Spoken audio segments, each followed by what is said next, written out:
Transcription 111 100 words per minute. Start.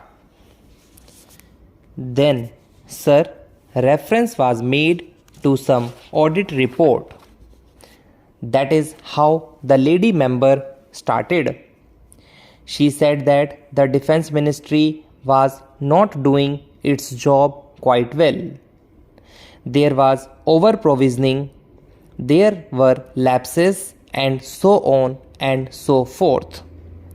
She also said that the money which could have been spent for very many beneficial projects was locked up in the defense estimates and was ultimately given back.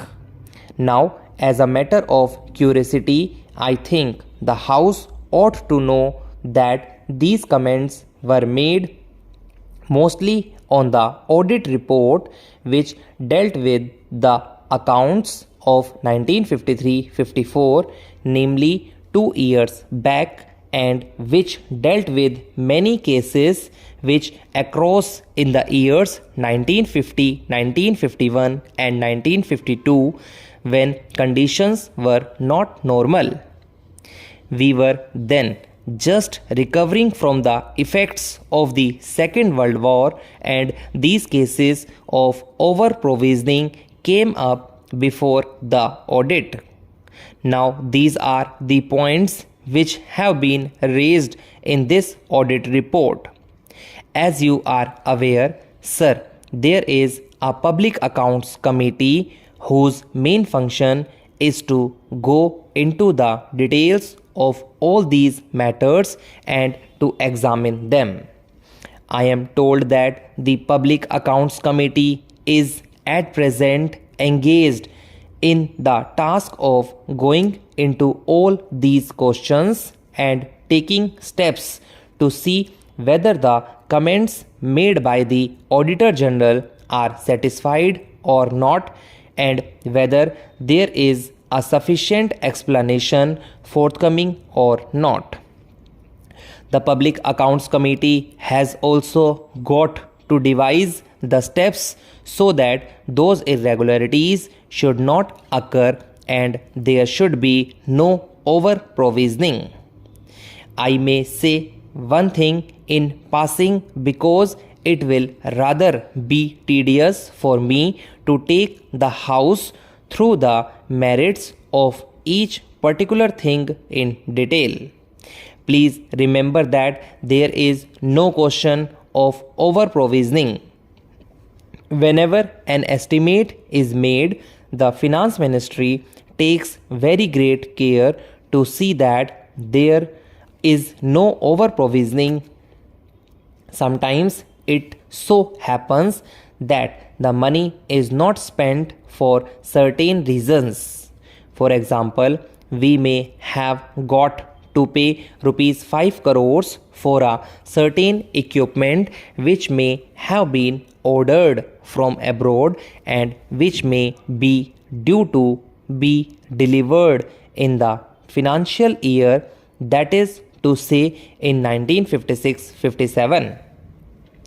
But when the dates of deliveries approach, the contractors or the suppliers may ask for a little extension of time, and the result is that instead of the goods being delivered by March 1957, they may be delivered in May 1957 or in July 1957. This may result in the money being held back.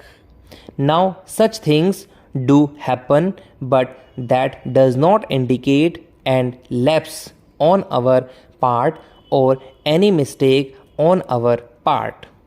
Similarly, sometimes it happens like this.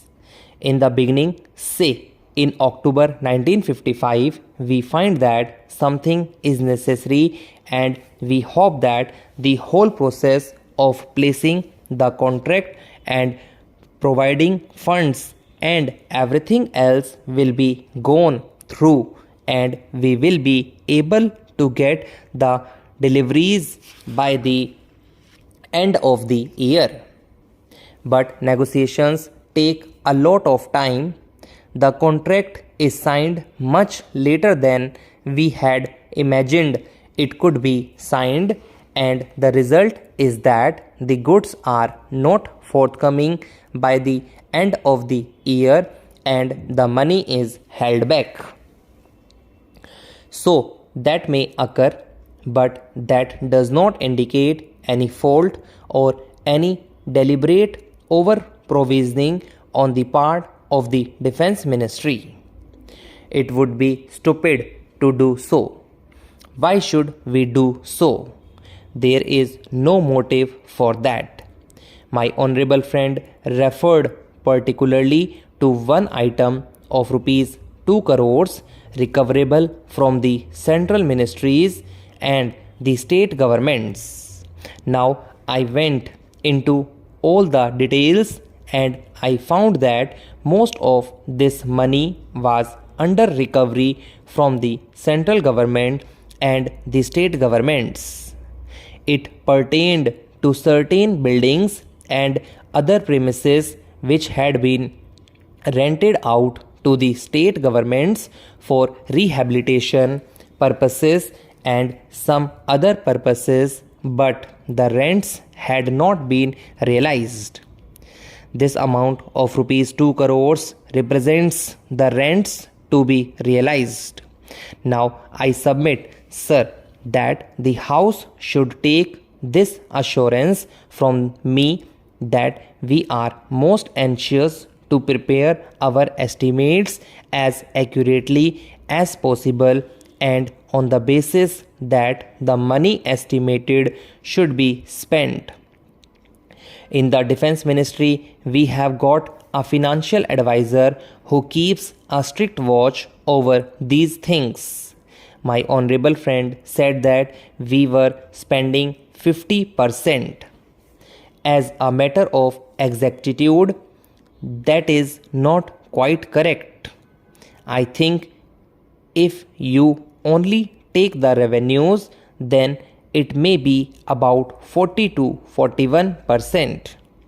But that makes no difference because if any necessity arises, I am sure that Parliament would provide all the necessary funds.